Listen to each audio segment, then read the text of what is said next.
to our 9th meal prep. This is September's meal prep, and we're so excited. We set a goal to do 1 year's worth and then decide what to do next. So this has been lots of fun, and lots of people have come, and we've all learned together. It's really been fun making these meals. And today our big focus is preloading your immune system. Diane's going to present a few little facts as well as her dish she made. Jen, Brent's maid, is also going to make a smoothie and a snack. And I'll finish it off with the meal that I made too. So I don't want to give anything away. Just want to say that's our order. And we're glad you're here. Hi, Linda. Hi, Krista. And I saw Brenda hop on. I don't know if I said hi to you, but now I have. So I'm glad y'all are here. And so put your view on speaker. Go up the top right if you're on your computer or wherever you have to do that on your phone. So the person talking is who you'll see. So Diane, take it away, and we can't wait. I'm gonna, well, first of all, welcome. I can't believe it's fall, and I can't believe we're on our September meal prep, everybody. I'm gonna briefly talk a little bit about inflammation and how we can preload our immune system. First of all, did everybody know that inflammation is 98% of all diseases? And I just find that to be just a powerful statement for everyone just to sit and resonate on that for 1 second, because that's powerful. And I mean, you guys, inflammation isn't the enemy. And, you know, does anybody want to take a shot and unmute and say what you think it might be? Because basically it's the foods that we're consuming, it's the things that are causing chronic inflammation. So if we take a moment and try to look at the factors and try to reduce that inflammation, and it's as simple as processed foods, which we all know is processed sugar. We know it's fried foods. We know it is the fast foods. We know it's processed packaged food. It's hot dogs, it's deli meats. It's all those things that have toxins and preservatives put in them that inflame our systems. We look at grains, and that unfortunately includes whole grains, because most of our grains are genetically modified in the United States. And so by that, and we're meaning, what does that mean? It means that they've been altered to get to a specific characteristic that they're wanting to achieve. And then dairy, for a number of people can cause a lot of inflammation into sinuses and digestive areas. So basically, if we start looking at eliminating these factors that cause inflammation in our body, we give our body a moment to pause. We give it a moment to rest, reset, and to restore itself and basically heal. So if we do that, then we say, okay, how do we do an anti-inflammatory diet? How do we introduce that to help balance the inflammatory things? Because not only is food inflammation, we have air and the toxins in the world that we live in. So we're flipping, instead of only talking about inflammation, how do we bring wellness into it all? And our goal basically, isn't it to all walk and be an active participant in our life and learn to be healthy and have wellness, and not be this passive patient in the world and try to catch up and play catch up and be reactive, and instead be proactive. So to decrease inflammation, we want to create a healthier system. So number one, combat the chance of disease. So let's switch. How do you do that? How do you preload our system? And the bottom line is how we move, how we think, and how we eat. And so the better our immune system is, the more we fuel it, the healthier we fuel it, then the healthier our immune system is. So I'm going to just briefly touch on Dr. Sears' 5S diet. And I'm sure a lot of people on this call can name at least one of the S's. So if you can, unmute and shout it out. Anybody besides Jen and Mimi? Smoothies. Smoothies, Sharon, exactly. That's number one. So we load our body with smoothies. We put tons of super greens. We add all kinds of berries to them. We've talked about smoothies for the past 8 months. I think we always hit a smoothie because it's a great way to start the day, or have it in the middle of the day as your lunch or even have it as a after workout. So smoothies are a great way. Anybody know number 2? How about salads?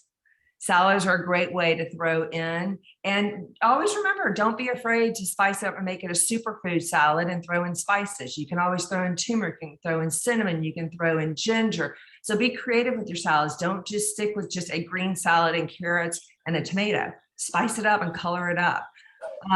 Number 3 is wild caught salmon. We know the importance of omega-3s. It's so important in our prevention of disease, and we could probably have a whole show on salmon and omega-3s and the importance of that in our body. But Dr. Sears' rule of his 5 S's is at least 2 times a week, we try to get in wild caught salmon. Number 4, smart snacks. So the highest antioxidants we can put in our body are berries. So we talked about that if you weren't at the beginning. You know, our vineyard berry blend, anything, blueberries, raspberries, strawberries, blackberries, any berries, great high antioxidants. Add nuts, walnuts, pecans. I love that dark chocolate's in there because Sandy has got me hooked on a Dove dark chocolate every night. And then of course, all plant-based foods, you know, that's the best source of antioxidants you can put in your body.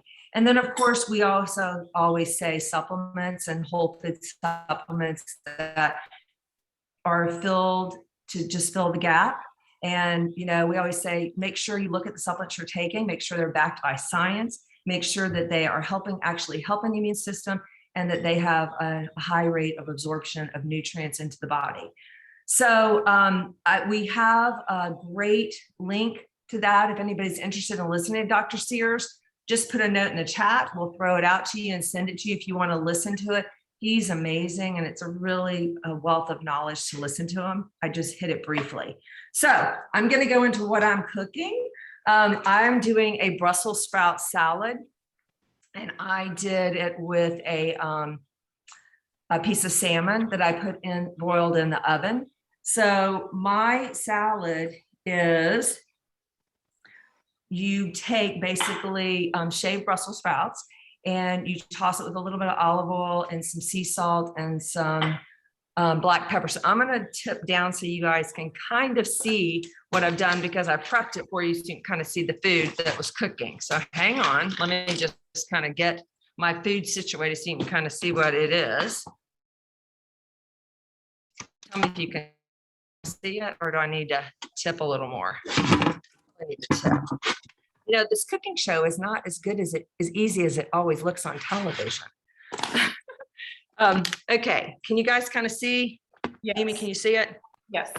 Okay, so I did the Brussels sprouts, and I put them in the oven on 400, and they're crispy.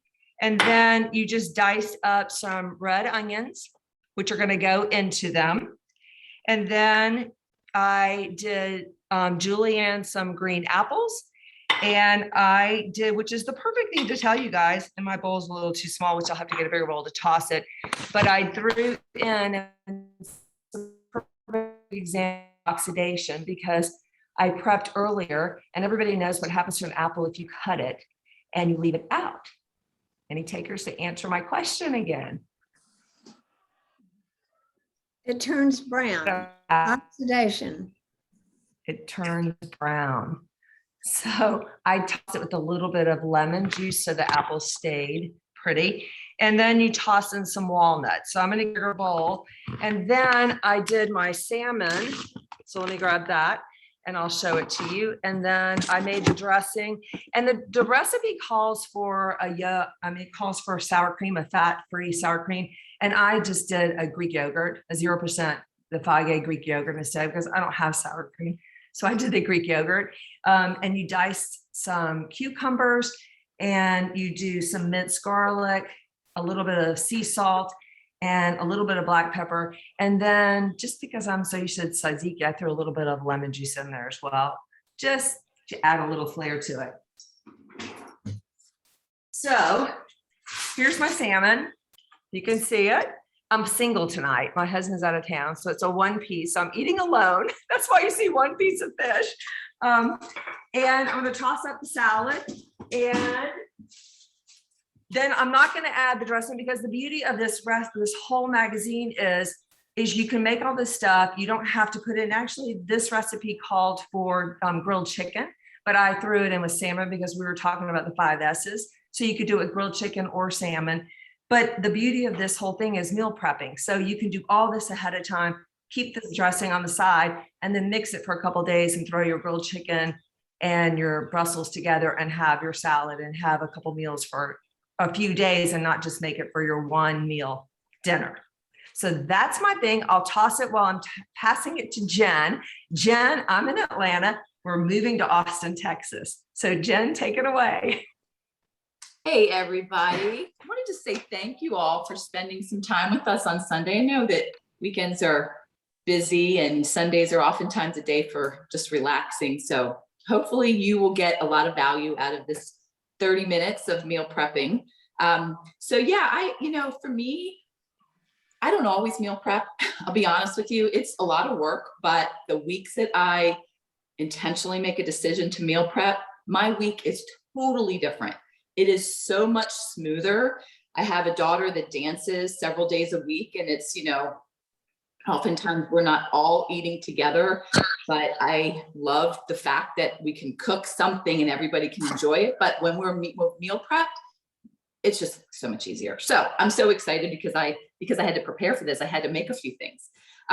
So number one, I think what Diane was saying about lowering inflammation. I mean, I think that everybody pretty much knows that the foods that we put in our body are going to either make our body healthier or decrease our health, right? So look at food as being information, right? So that information that you're passing on to your body really gives your body an opportunity to say, oh, this stuff is good for me. I know what to do with it. I'm gonna lower inflammation. I'm gonna have more energy. Blood's gonna flow. Everything's gonna function better. I'm going to be able to be more regular. All of those things have a lot to do with the foods that we put in our body. So I picked up 2 things. Number one for me, I mean, breakfast is really important. And especially when you have kids, it's really tough to get kids to eat foods that are super nutritious. I mean, for me, it would be a green breakfast protein smoothie every day for my kids, but that's what I drink. They look at me like I'm nuts. So I'm always trying to find things that I can do that will make it more enjoyable for them for breakfast, so I don't get the pushback. So in this magazine, I have to tell you, I'm so excited because there's so many good recipes. So I was given the opportunity to pick breakfast, and I've chosen 2 things in the magazine. And if you haven't picked up a magazine, these magazines are so easy to find. I'm in Texas, so H-E-B is our grocery store. It was in the magazine aisle. I know that Target has it, and Whole Foods, and Fresh Market. So it's super easy to find. And just in case, it looks like this. Okay. So on page 18, I chose the grain-free cranberry orange breakfast cookies. So when we think of cookie, we don't necessarily always think of healthy. However, these are packed with nutrition. I went ahead and prepared them ahead of time. So I just wanted to show you some of the ingredients that are in cookies. Typically, cookies are flour-based, right? So wheat flour, sometimes you could choose gluten-free flour, but this particular recipe calls for almond flour. And all almond flour is, guys, is just ground up almonds. So you can spend money and buy the Bob's Red Mill. And I did that just because I was lazy, to be honest. But in the past, I just put almonds in a food processor and hit chop and blend, and it just creates a powder. So you could do it yourself and just keep it in the fridge in your own package, or you can buy it from the grocery store. And almonds, almonds are so good for you, and they've got so much fiber and protein. So very different from regular flour. Then another thing that's in this ingredient that's in this recipe is hemp seeds. So Diane was talking about omegas. Hemp seeds are filled with omega-3s and omega-6 fatty acids. Then in just 3 tablespoons, you get 10 grams of protein. That's pretty amazing. Good bit of fiber too. And then also, what else is here? Oh, dried cranberries. So typically dried cranberries, we go and we get the name brand, and I won't say the name. but it has, look at the sugar content. Cranberries blew me away when I was trying to find cranberries. I was like, oh my gosh, I'm not putting that much sugar in something that's supposed to be healthy, right? Sugar does create inflammation. So at Whole Foods, no, I'm sorry, at Trader Joe's, I found these. They're organic dried cranberries, and that's it. No sugar added. And guess what? This to me blew me away. That it has, where was it? 19 grams of fiber for a quarter of a cup. 19 grams of fiber. So I put a quarter of a cup in this recipe. So just, I mean, that's a lot of fiber on top of what you're getting in the almond flour. Then real quick, maple syrup, of course, try to get organic maple syrup when you can. It's just so much healthier for you. And then coconut flakes. So these are unsweetened organic coconut flakes. Okay. So, oh, and then one little tip. I don't know if you guys know this, but this is what I've been using. Can you see that as a zester? Oh my gosh. If you have to zest more than like a tablespoon, it's a pain in the butt. So my girlfriend, who is a way better cook than I am, showed me this and she bought it for me. It's called a microplane. Have you ever seen that? Microplanes are so cool. And they are, yeah, I mean, it will make it so much easier for doing zesting or finely shredding. Can you all hear me? Yes. Okay, perfect. All right. All of a sudden I didn't see anybody. Okay. So just want to show you what they look like. Can you see that? So you put a quarter of a cup. Once you blend everything, everything goes into one bowl. Once you blend everything, you put it quarter of a cup on your cookie sheet. You bake it on 325 for about 25 minutes and they're delicious. And I did get my kids to approve that they love them and that they would have them with a little honey or maybe a little butter drizzle on it. So that's approved. Okay. Then the next thing I chose was a smoothie. I'm a huge proponent of smoothies for breakfast because number one, it's pre-digested. So it's really good for your digestive system. Your digestive system after you've broken the fast, depending on how many hours it is from the night that when you had your dinner the previous night, you know, putting things that are heavy and maybe not nutritious in your body is going to cause your digestive system to kind of, you know, sometimes for people, it'll wreak havoc on your digestive system. So that's why smoothies are so great. So I picked on page 10, the matcha smoothie. So matcha is a tea and it is packed with antioxidants. So what I did for meal prep, and I wanted to share this with you for any smoothie that you make. A lot of times people say, well, smoothies just take too long. Well, they really don't in comparison to other things that you would necessarily make for breakfast. But to prep ahead of time, what I did was I took my canister and I put all the ingredients besides the liquid in it and then just left it in the freezer. So what's in it is spinach, frozen bananas,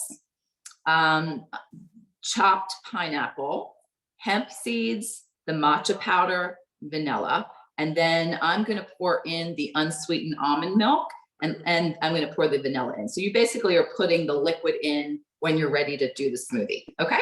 So there's this. Matcha, like I said, has a lot of antioxidants. You're getting the bromelain, which is really good for your digestion in the pineapple and of course potassium and then all the nutrition that's in spinach. So, you know, think about smoothies as just a way to get a ton of nutrition in. All right. And then I want to show you this. This is my almond milk. It's not store-bought. It is very simple to make. You take a cup of almonds, you put about 2 or 3, it still really doesn't matter, but 2 or 3 cups of water just to cover over the almonds and you let them soak overnight. Then you put 3 cups of filtered water into your blender. You pour the almonds in. I put a ton of cinnamon because cinnamon, again, is so good for your metabolism. And then you blend it. And then you just store it in a container and you mix it around a little bit. So, because it does settle. And then you just utilize it. You use it the same way you would use the ones that you would buy from the store. However, so much more nutrition. You don't have all those additives that stores or that companies put in their almond milk. And then, oh, I already put the vanilla in. So I'm going to put this on mute because it's quite loud. We'll be back. And while she's doing that, I wanted to share another cranberry option. I bought these. I made the same cookies too. These are Patience is the name of the brand, and these are no sugar added. So like she said, they're full of vitamin C, they're full of fiber, they're great. Throw into any recipe. And I used them in my recipe, which will be next. Mimi, where'd you find those? I think Sprouts, pretty sure it's Sprouts. But I mean, it's not unusual. I bet you can find them. There's just dried cranberries, no sugar added. Okay, am I ready to talk again? Yes, you are. Okay, cool. Well, and I did not put it on the full minute. This Blend Tech high power blenders are so awesome. They blend like super, super liquid. Actually, in less than 30 seconds, this thing blended pretty well. So, looks pretty good, doesn't it? Now let me taste it, and I'll be honest. Wow, that's really good. So you've got, the matcha has a little bit of an earthy taste, but you can't taste it because I've had matcha tea. You can't taste it like that because you've got the sweetness of the banana and the pineapple as well. And you saw how creamy it is. It's delicious, guys, delicious. So my challenge to you this week is to find a smoothie recipe that is lower in sugar and just choose one morning out of your week to take whatever you typically would eat for breakfast and replace it with a smoothie. And then just pay attention to how you feel. See if it makes you feel any differently than the way you feel after you eat maybe a bagel or some dairy yogurt or something that typically people would have for breakfast. And just pay attention, because the cool thing is, I mean, you may not like this, but you may find a different recipe that just really speaks to you. I'd say try it and see for yourself if you think you could adopt that drinking your breakfast as kind of like your new way of being. So that's what I have for you. I did want to share one thing that I'm super excited about. There's a study that has recently come out, and it's done by Harvard, and it is titled "Diet May Affect Risk and Severity of COVID-19." So I think we all know about this country and how sick, as a general statement, I'm going to make that this country is very unhealthy. 88% of the country is metabolically unhealthy, which means they have one or two or more. They have diseases that are lifestyle diseases, right? So like things like diabetes, there are lifestyle diseases. So this, I'll just keep it short because Mimi's going to put it in the chat for you to read the whole study. But basically what they've shown is that diet, plant-based especially, has shown to reduce severity and also reduce our risk for COVID-19. There's no like magic pill. This is just nutrition, and our bodies function better with nutrition. That's all I'm saying. All right, Mimi, on to you. Okay, and I'll put it in the chat in just a minute. So thank you, Diane and Jen. I've really enjoyed, and that matcha smoothie really appeals to me because I know the greener the better, right? I went on a kick of cooking and baking this morning because actually I'm getting ready to go on a girls trip this week, and I thought I'm going to have some things that are already pre-made that we can all share. And so this is just a quickie, but I made, have you all heard of Simple Meals? This is so easy. It's pumpkin season, right? And these are gluten-free, and they make the best stuff. Everything turns out good. So I made these pumpkin muffins, and you might notice they have some little chips in them. Can you see that? So this was a big find for me because I love pumpkin everything. I don't know if you do, but these are Lily's baking chips, and they're pumpkin. Oh my gosh, they're so good. So I just sprinkled a few into the pumpkin muffins. And so you can do little things that are make it a little more delightful, but still stays healthy. So what I made today, and this is on page, if you've got your book, 85. I did the acorn squash. I actually made it last week, and I loved it so much I made it again because we got full on this, and we didn't do any meat. There's no meat. So what I did was I steamed an acorn squash cut in half. I just put it in my Instant Pot, but you can do it on the stove top as well. So it's nice and soft and done. And then I put it in the fridge to wait and to make this the filling. The filling, let me put it close so you can see it, is quinoa. It called for walnuts, but I sauteed sliced almonds and some onion. The green you see is baby kale straight from my tower garden. And then you make a sauce, and this, I just put it all in this jar, so you just shake it up.